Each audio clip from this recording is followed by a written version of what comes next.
How are you, bro? Not too bad, how are you? I'm alright. We're back at it again? I think we are. Alrighty.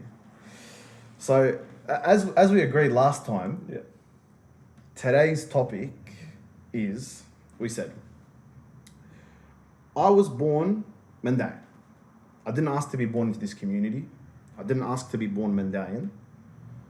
Why should I care? It's a pretty heavy one. It's very heavy. It's very heavy, and there's a lot to get into.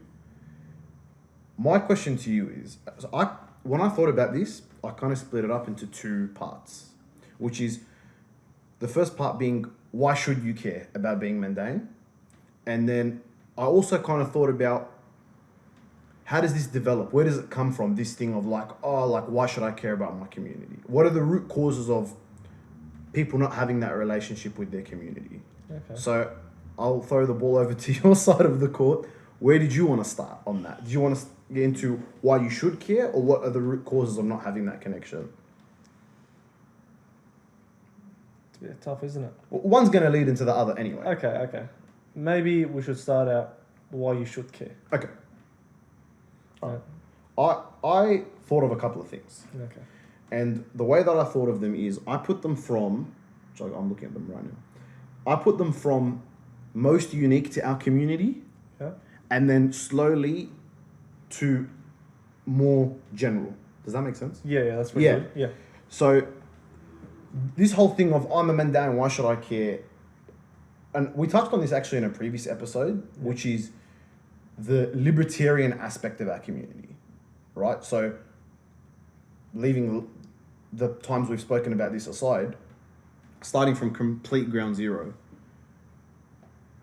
our community, I feel like it has a very special and unique dynamic where you're not forced or compelled to follow the strict religious rules, Yes, correct. right? So like, for example, technically in our religion, alcohol is prohibited, Yeah. but I think most Mandaeans, unless they've committed themselves to the religion, I think in a social setting, a lot of Mandaeans drink. Yeah. I only know a handful that don't. Exactly. I drink, So not heavily, just socially. Yeah, every now and then. Yeah, but I the point I'm trying to come to is, I don't feel like I've ever been pressured, or I don't feel like I've ever been made to feel like an outsider or judged by normal Mandaeans Yeah. or the religious men. Yeah. For me, that's very unique. That kind of libertarian attitude where it's like, okay, these are the religious rules, but in terms of how you follow them, it's your choice. That's what I think is very unique about our community, is it's your choice. There's a choice at the end of the day. And I feel like that extends to other things as well. It doesn't just extend to like alcohol.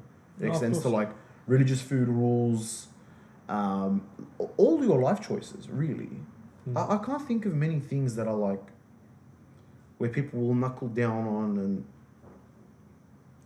Except for marriage. Yeah. That's the only one where it is pretty much like that. I think so. I think marriage is the only one where it is like that. Let me think. Yeah, but also marriage is different as well. It is, but if you were to say that there's one thing that's like, nah, this is the route, it's more likely. You know what I mean? I agree with you. Yeah. Look, our religious point of view is pretty much, here's the path, you're welcome to take it. Yeah. Is that what you're saying? Yes. Okay. Absolutely. I feel like the religion is very strict, but in terms of how it's actually applied, it's exactly that. This is the path. It's your choice whether you're willing to take it. Right? Yeah. That's one thing that I that was a big point for me. What else did I write down? Custodians of a unique culture. I think that's huge. Like, Mandaeans are entirely unique. Yeah. You won't find anything like it anywhere. And I think there's a bit of a responsibility upon Mandaeans to be custodians of that culture. Okay. Yeah, you know what I mean? Yeah. Like, upon you as a Mandaean, there's a responsibility for you to foster it and to grow it Yeah. and to expand it. And I think maybe a lot of people don't see that as an honor. But I think maybe like more people should. I agree. And I think that kind of comes into the next point, which I was talking about, which is that if you think about it, you're also part of a rebuilding process, Yes. right? Whether you like it or not. Whether you like it or not. We're in that rebuilding phase where we're trying to kind of rediscover our language and rediscover our culture. And we spoke about this on a previous episode. I can't think of any community where you're part of an active rebuilding effort. So you have effectively a very unique opportunity to cement yourself as a pioneer. That's very true. That's an interesting way of looking at it. Right? Yeah. Where else do you have that opportunity? The communities where the language is already established, it's established. What are you going to do more for a language that's very well established? It's not just the language; it's the whole culture of the community. Absolutely. I picked one aspect, No, but that's fair. it's all of these things. Yeah. I had a couple more. What else did I have? I'll finish mine and then we'll get to you. Yeah, that's All fine. right. I had the persecution thing as well. I feel like the way I wrote it down, like literally, is we are children of a persecuted chain of generations. Yeah. Right? And so that imposes upon you a responsibility. And that responsibility is a responsibility passed down from... Ancestors, pretty much. Exactly. And I was reading a book earlier about, you know, it's a political book written by a German philosopher by the name of Johann Gottlieb Fichte. Very, very famous philosopher. In this book, he basically advocates for the formation of a German nation. Okay. So prior to a particular year, Germany was not one unified nation. Yeah. In this book, he advocates for the unification of a German state. And obviously, he sets out his reasoning why. One of his reasonings is that your life on Earth, the way he philosophizes it is very interesting. He says, your life on Earth is finite. Yeah. The only aspect of infinite life on Earth that you have as a man is your subsequent generations. Right? Because when you pass away, there's nothing after that. All you have left is what you gave to your future generations and what you gave to your community. Yeah. And you have to have faith as a man. Obviously, here when I say man, I mean as an individual. Yeah. You have to have faith as an individual that what you impart to your community and what you provide to your community, they will hold on to it and be custodians of it. I think that's what our ancestors did for us. Yeah. They suffered a lot, but they had this faith that the generations that are to come, they'll kind of rebuild what we've lost. Yeah. And I think that imposes upon us a responsibility. Yeah. Some people might find that a lot of pressure. It is in some ways, yeah. For me, again, it's kind of an honor because like you're tasked with this responsibility. Yeah. And then the last one I put was the feeling that you get when you're around other Mandaeans. And I feel like this is so big. There's something you feel when you're around other Mandaeans. It can't really be put into words, but it's like your home. There's Does that make sense? Yeah, you feel at home. There's something there, and you can't deny it. Yeah. If you were to deny it, it'd be silly.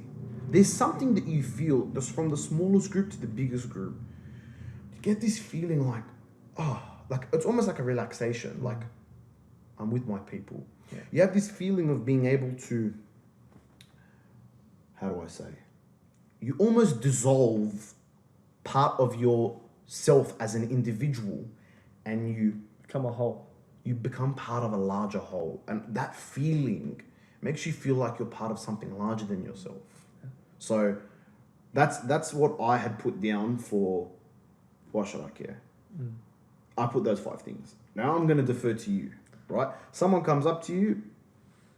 I'm a Mandaean. I didn't ask to be born into this community. I didn't this. I didn't that.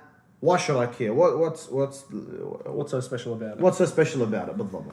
Well, a lot of the points that you said, man, they're amazing and they really hit the nail right on the head. Now, what I was going to pretty much pinpoint at is your people have suffered. Yep. You're part of those people. You have a direct link to them. For instance, an Italian, if he finds out that he's somehow related to Julius Caesar, man, that's like, wow, that's bragging rights. Yeah. It is. Now, you're literally related and traceable. Man, some Mandaeans, they've done family trees 10 up to 15 generations. You know how hard that is? I'll actually cut you off on this one. That's fine. Will, that's you. We have traced back, the furthest that we've been able to trace back Mandaean family trees is to the Mongol invasion of Iraq. No. Yeah. Because when the Mongols came in, they burnt all the records and threw them into the river. Yeah, wow. So from there, we were starting from ground zero past that. Yeah. But some Mandaeans, you can trace them all the way back to the Mongol invasion of Iraq, which, to give you context, was 800 years ago. Wow. Right. So to kind of add on to what you were saying, That's you can amazing. trace it all the way back to then. There you go. Yeah. So that in itself is amazing. You have a direct link, active link to history. Okay, your ancestors are pretty much hop, skip away. Yeah. So that's a big part of it. Another thing is, so many people get born into this life in all kinds of walks with different parents in different parts of the world. Most of them don't have a story. Most of them, they don't have anything unique about them besides the fact that they were born. Being born is very unique. But besides that, they're pretty much the average Joe in their own context. Yeah. You know what I mean? They don't have no significant link. They're not part of a, you know what I mean, royalty or this or that. Yeah. So you're born with a backstory. You have an origin story. You know when you play a video game and it shows you the origin story of this character? You have that. So already there, you have a purpose that you can opt into and pursue. That's interesting. Yeah. It's a different That's a good use of a video game as an analogy. I like that. Yeah. You have a backstory that you can opt into and pursue. Yeah. That's mad. I like that. Yeah, I mean, that's like being born into a royal family and continue to trace and you find out, hey, I'm still actually royalty and blah, blah, blah. Yeah. You're actively Mandaean. You have that trace. Yeah. You have this past that directly your ancestors, your parents, whoever, they got direct links to these events. It's not like there was some other place and, oh, it happened to those people. But no. We were all under this Persecution. Keep getting that wrong. That's all right. Don't worry. So, what do you think about that? Is that not valuable? I think that's very valuable. I think it's very valuable. And you have that direct link there and it's traceable. To add on to that, I'll say two particular personal anecdotes. I remember when I was younger, and you see the ads like 23andMe, when you're younger, like the ads come out on TV. I remember one time I turned to my dad, I go, Dad, I want to do like a ancestry test. And he goes, or the show that used to come out on TV, who the bloody hell are you? Yeah. And they do that with celebrities and stuff. And they trace back their family tree. Yeah. I'm like, oh, Dad, I want to do that.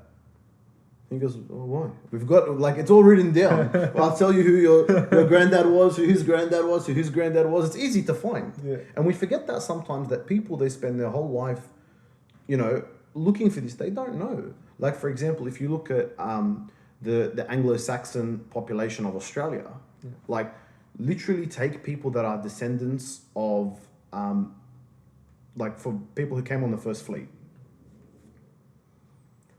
Once they get to the point of that person who came via first fleet, it becomes a lot more difficult. Yeah.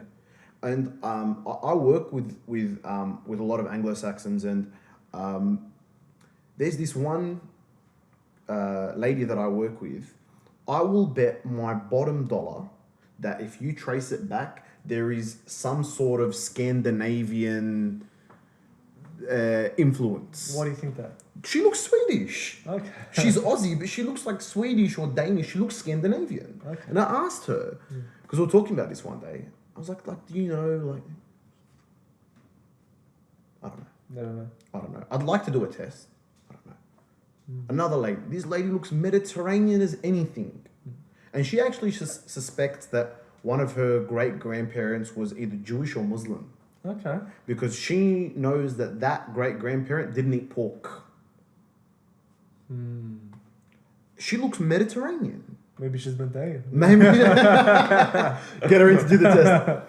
And I ask her, like, where are you from? Like, what's your, like, obviously you're Anglo-Saxon, but, like, what's the mix of Anglo-Saxon? Because that could mean a lot of different things. Yeah. They don't know. And they'd love to know. Yeah. They're dying to know. And it's like, we have that right there. But we take it for granted. We can just open up the book and, oh, yeah, cool. Yeah. That's the one thing. The second thing that I'd say, I forgot. It'll come back to me. Right. But I think, there's I think in terms of history-wise, there's a lot. Yeah. But people come back and say, and they'll rehash the same argument to you again. Like, okay, that's my history. I didn't ask for that history. Yeah. I didn't ask for that responsibility. I didn't ask to be a custodian. Yeah. Don't talk to me about back in the day. Talk to me about right now, in this day and age. Why should I be an individual of this community? And don't get me wrong, it's a harder question. It is. Well, first thing first is kind of answering a question with another question. It's like, what's so bad about this community? Why wouldn't... Okay. Maybe don't phrase it like that. It's people not that there are things bad with the community, but I just know that when you put that sort of a question into the hands of somebody who's a pessimist, they'll take it and run with it. Yeah. Then how should I phrase this? This community's got a lot to offer. Yeah. It's ripe. Okay? It's ready for the picking. There's so much opportunity. You can do whatever and go wherever. As you said, it's still building up and you have an opportunity to participate in that and build it. Yeah. So you can take on amazing roles within the community that you would have never had the chance to in any other lifetime. So, for instance, you can become association president, or if you're heavy into politics, you can go to the UN and advocate for, some type of help, or for us to be put on a some sort of a list, like of an endangered culture, endangered exactly. people. Yeah. And it just keeps going on, and you realize there's so many gaps to fill. We don't have people in politics. We don't have people in, extremely high medical places, and so on and so forth. And it keeps going on. And you realize that you can be that person for our community.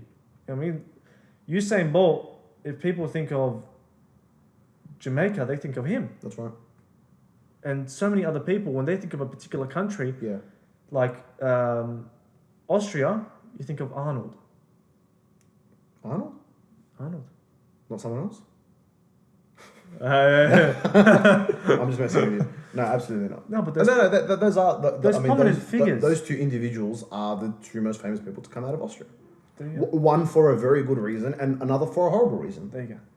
But you have the chance, and you're in a position to make an impact so large that your name will go down in history. And okay, if you're not all about community, you'd at least want to do it for the selfish reasons. Right? Because a lot of people want their own legacy. I just remembered the other thing that I was I forgot.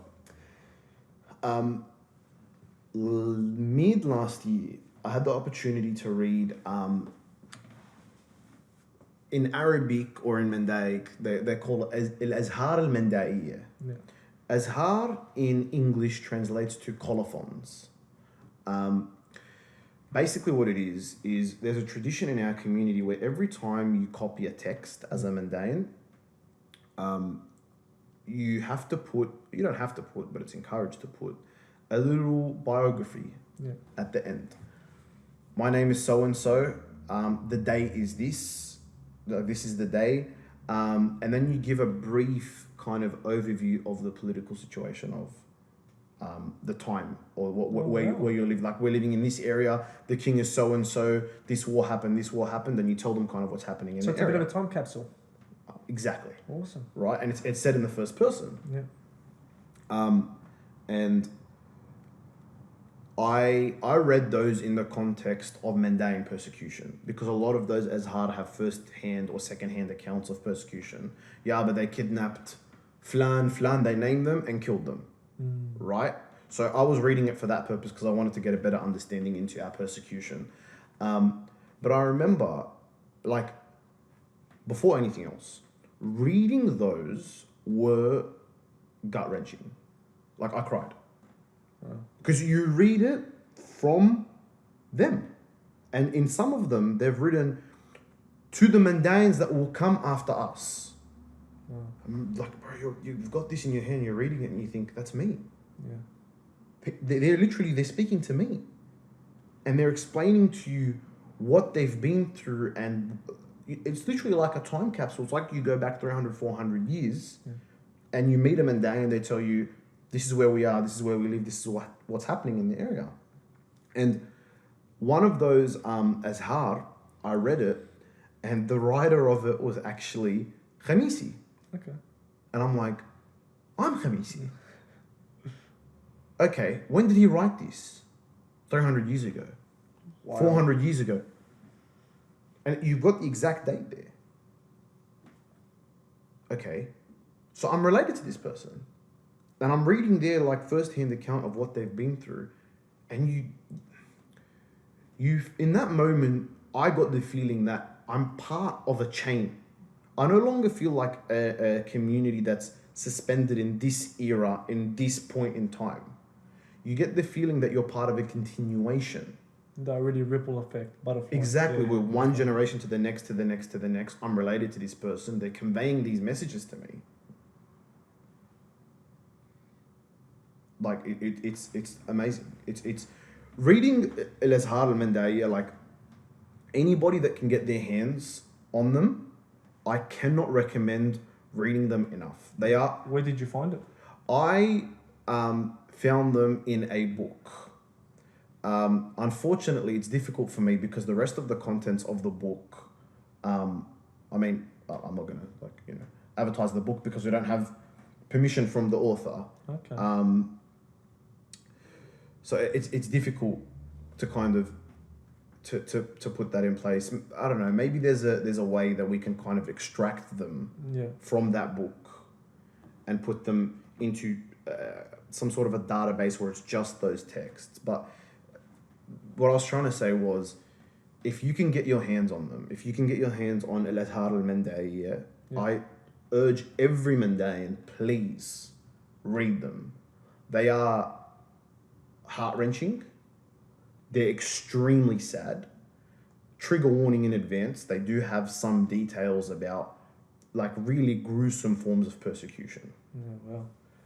However, it's such an eye-opener into what our people experience firsthand.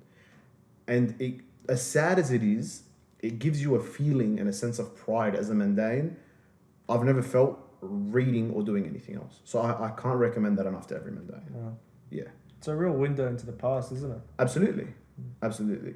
But I think that comes back to what we're talking about, right? Which is that continuation, that link to your ancestors. It's right there. Yeah. It's still relevant and still present.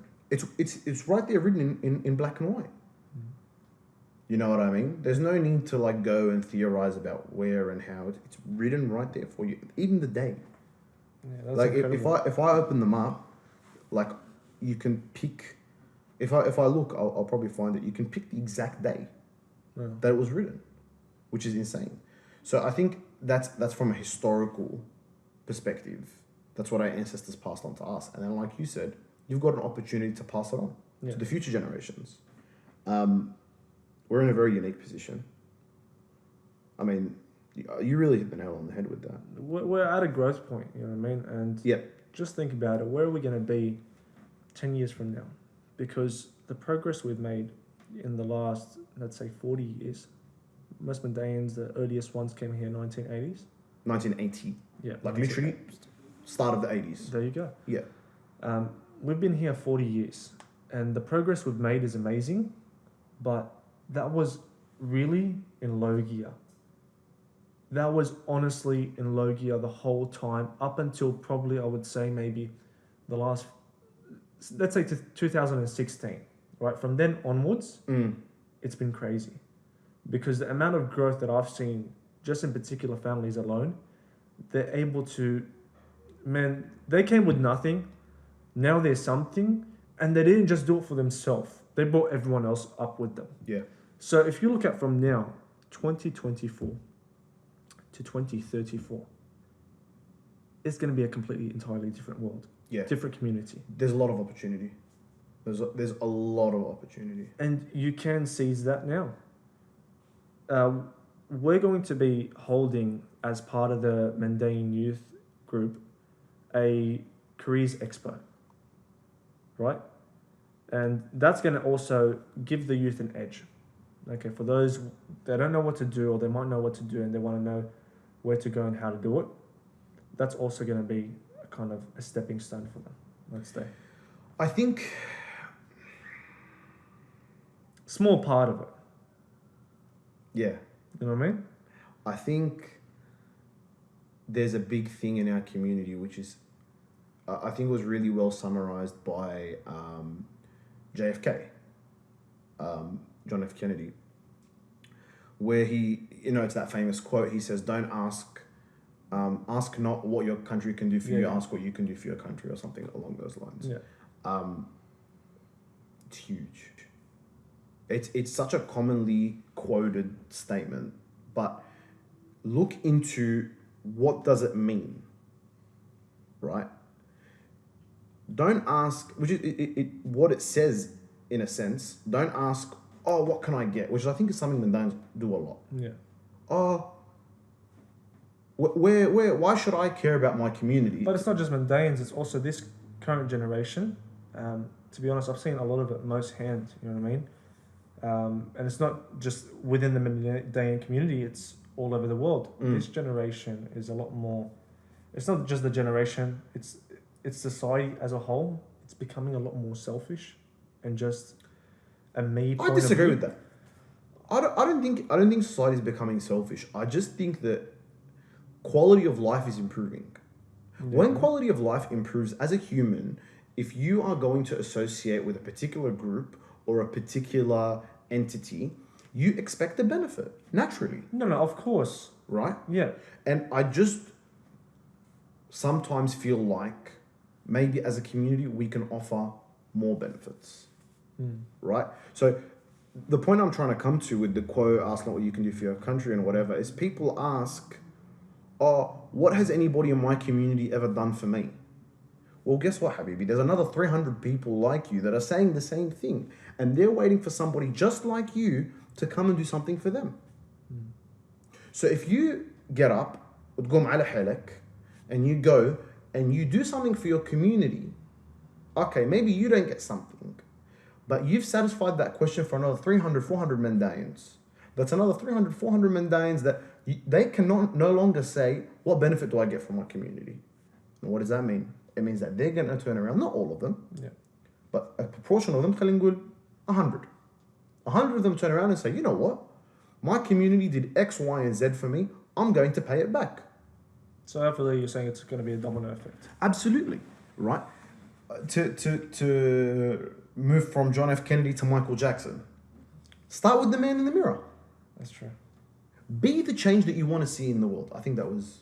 I'm jumping all over the place. No, that was either Mother Teresa or Nelson Mandela. But there's a good point here, which is that this notion has been quoted so many times.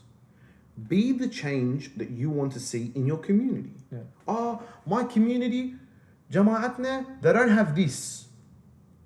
Do it. You be the change. Because there's another 100, 500, 1,000 people just like you asking for the same thing. Do it. And if you're one person and you can do so much for so many people, imagine what all those people can now do for you. Absolutely. And not just particularly you, but because you've done something, you've now encouraged them and inspired them to do something else. Yeah, So I agree. yeah, I think, I think when you do something unique and new and novel and it benefits the community, I think a lot of people would disagree with me on this, but I believe it does not go unnoticed. no. The smallest things, like for instance, if you stay after an event and help with the chairs, people will remember you from last year. Oh, you helped me with the chairs. Yeah, you helped me with the chairs. How are you? How's your family? Who's your dad? This and that. And it goes on. And now, all of a sudden, you built a relationship with this person. Yeah. And when they want something, they are, this guy's good. Yeah. Yeah, he's a good one. So. I think it's that value of being a community. I think this is probably a good time to kind of segue into the causes of individuals not having that relationship with the community, or Mandaeans not having that relationship with the community. Yeah. So I got a couple of them. Let me pull them up. Okay, the first one, and this one I've seen so much: the families. What do I mean by that? Okay. With the families, kids who haven't mixed with their community, they only know their family. Yeah. They take the things that their family does and they paint the whole community with that brush. Mm. And I had this with a family friend of mine. She goes, this conversation was many years ago. Many years ago. She said, our community is like this and our community is like that. And because she's a family friend, I know, like, it's like, well, your family does that. Yeah. That's not the community. Mm. How do you communicate that? How do you say to someone, that's not the community, that's just your family? So I think that distance with the community leads to a lot of this, right? Yeah. People, they say, I don't like the community because they do this. They don't realize that's not the community, Habibi. That's just your family. If you come and mix with the community, you'll see that not everybody does that, right? Which means that you could find a husband or a wife that does things differently to the way your family does things, which means that you'll be able to start a family that does things differently to the way that you were raised. Yeah. I think that's huge. Yeah. That's Okay. huge. People, they don't understand that it's their family, and their family doesn't speak on behalf of the community. That was the first one I had. Wait, let me see what else I had.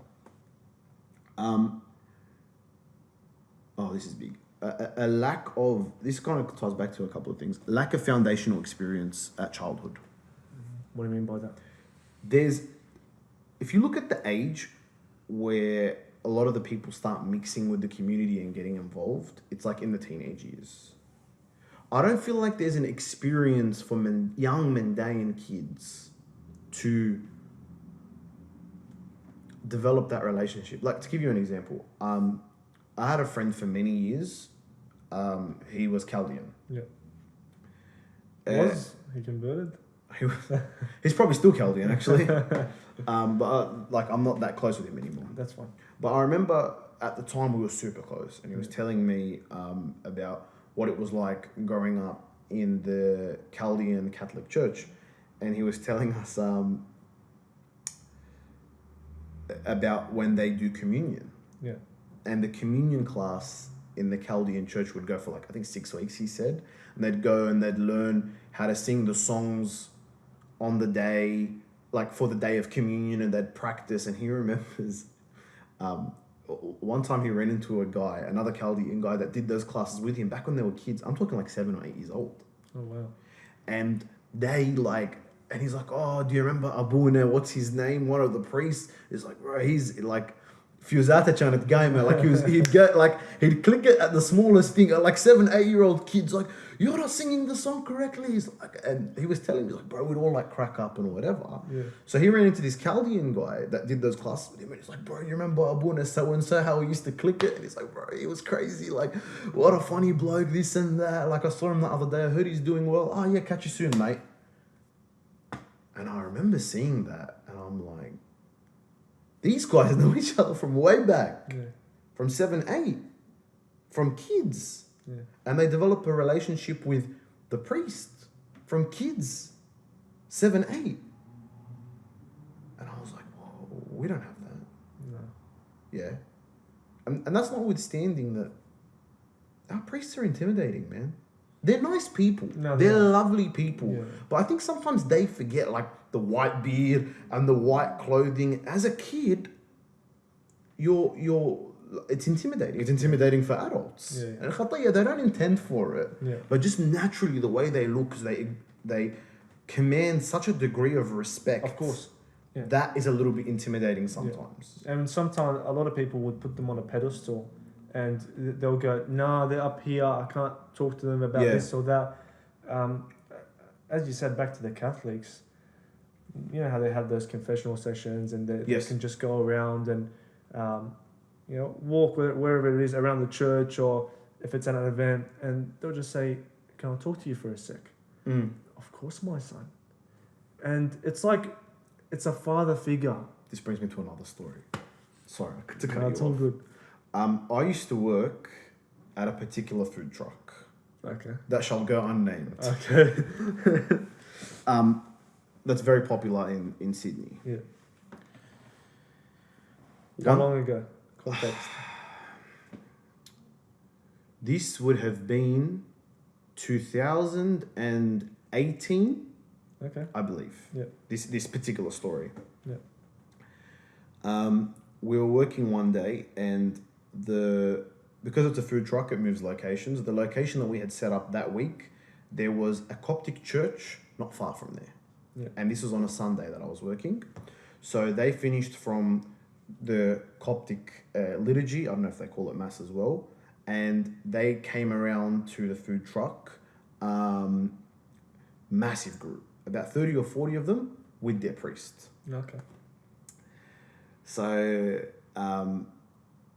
they said, because we used to play music, they go, put on Egyptian music for us, because the food truck was Middle Eastern themed. Yeah. And I was like, all right. So I put on Egyptian music for them. I don't know if you've seen Egyptians when they hear Egyptian music, but they go nuts. They all got up and started dancing, and they go to me, come out of the truck and come dance with us. They were very nice people. I ended up getting to know them afterwards. I jumped out and I was dancing with them, whatever. And I'll never forget. I was like, like dancing, whatever, having a laugh. And I turn, and one of the guys has kind of peeled away from the group and gone up to the priest. The priest is obviously not dancing. He's standing on the side, just smiling. And I'll never forget, he goes up to the priest and he goes to him, Abuna, I love you. And the priest goes, Habibi, I love you too. He goes, nah, Abuna, you don't understand. Like, I love you. And he hugged him. And I remember seeing that, and I'm like, we don't have that. No, we don't have that. No, we really don't. And then it begs the another question, which is like, when does that start? That relationship, that didn't start at that age when he's like 18, 19, 20, as the guy was at that age. No. That starts way earlier, from childhood, right? And that's just a relationship with the priest. Never mind the relationship with, for them it would be the church. Because when you refer to the church for Christians, it doesn't just refer to the physical building. It refers to the congregation, the sect. Not the sect, the people within it. Okay. They are the church. Yeah. So it's so for us it would be with our community or with our mendi. Yeah. It starts at childhood. And there needs to be more of that. Yeah. You know what I mean? I wish, and I don't feel like I see this enough, where like kids go up to, like parents take their kids up to the priest. Salam ala flan flan. And the priest will tell me, they're like, how are you, Ibni? How old are you? Those kinds of foundational things may seem very simple to us as adults, but they stick in the mind of young children, and it especially at that age, man, absolute sponges. Yeah, man. So like as a kid to be asked, what year are you in? What's your favorite subject at school? You make a little joke with them. You make them laugh. Yeah, man. Yeah, they remember you. It starts from that young age. See, but I think a problem with that, right, and the reason why maybe we haven't had that is, number one, we have so little priests. That, you know as good as I do, like worldwide, 40? Yeah. But I'd push man. back. I'd push back on that point, and I'd say we're a small community. That's true. Now, for our priests, there's a big age gap. And it's a long process to get to that stage. Yes. Right? This is big. The age gap is one of the, I guess, our biggest problem today is that age gap. Because along with the age gap comes what? Bad communication.